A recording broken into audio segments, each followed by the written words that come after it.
everyone. Well, this is big. US is considering sanctioning Chinese firms that are aiding Russia in its invasion of Ukraine. Okay, well, I mean, it's nice that they're considering. My big question is what took you so long? And my other big question, why just considering, why not do it? Especially since under President Biden, we've been bringing a lot of the businesses, a lot of the manufacturing back stateside. Yeah, just freaking do it. Show them that there are consequences to their actions. You know, while at it, look at North Korea, they're in this too. Just do it. Russia is blaming Ukraine, like all of Ukraine, for poisoning governors of the two regions they are attempting to annex, which is Kherson and Luhansk. I told you so. It's very possible that whoever did this did it entirely sort of on a private basis. This has been a very common line in the entirety of Ukraine war, that people in the occupied areas basically just mobilized and started acting independently and making life hell for the militants, for the invaders, for the traitors. That's exactly what they did. I don't feel bad about this. These are Russian appointed officials. They have no business being there. They have been warned that there would be consequences if they continued collaborating with the invading army. This is the consequences. While it is true that the loss of the town of Avdiivka is a big one for Ukraine, especially due to its geographic location, I want to show everyone this. This is what it cost the Russians. Let this sink in. For comparison, the US war against Iraq lasted, 7 years? 7 or 8 years?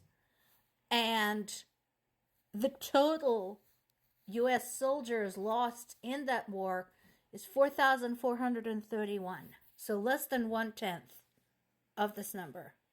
The war in Afghanistan lasted forever, 20 years.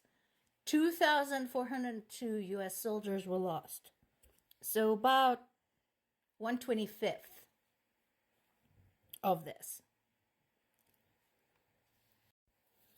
From Russia's own history, if you recall, Soviet Union too had some intervention going on in Afghanistan, which also lasted a very long time.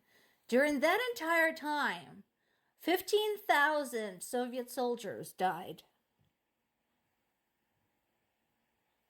So, in the Battle of Avdiivka, Ukrainians demolished 3 times as many Russian soldiers as died in the entire Soviet war in Afghanistan. We may have lost Avdiivka, but boy howdy, we put a very hefty price tag on it. While the war keeps going, Ukraine is trying to piece together what is happening with some of the POWs that Russia has taken. We already know that Russia had violated numerous conventions in the treatment of POWs, torture, living conditions, execution, you name it. Now, what is sad here is that Ukraine is doing this and not human rights organizations. Ukraine is waging a war. Does everybody remember this? Where is the UN? Where is Amnesty International? Where are other human rights organizations? Hello? This is happening. This has been happening for 2 years. Why is Ukraine the one forced to alone carry out this investigation while waging a war? This piece is on BBC side. It talks about a small town of Liman. Liman is located in the Donetsk region, and it's sort of on the border between the occupied territory and the territory that is still controlled by the Ukrainians.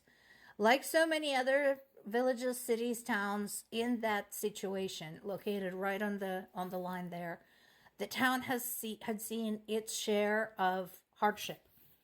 And the person specifically interviewed in this article is one of the few that are having second thoughts. Now,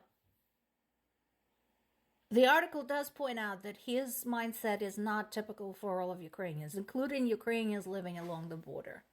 Most Ukrainians believe that we have to fight, we have to keep fighting, because we cannot just let Russia, a terrorist state, hack off a portion of the neighboring country and get away with it scot-free. But understandably, people are tired. People are tired of being shelled. People are tired of being bombed, and so on and so forth. So it is a very touchy topic. As always, I try to put some human aspects, human interest into this news. So I encourage you to go find the article and read it.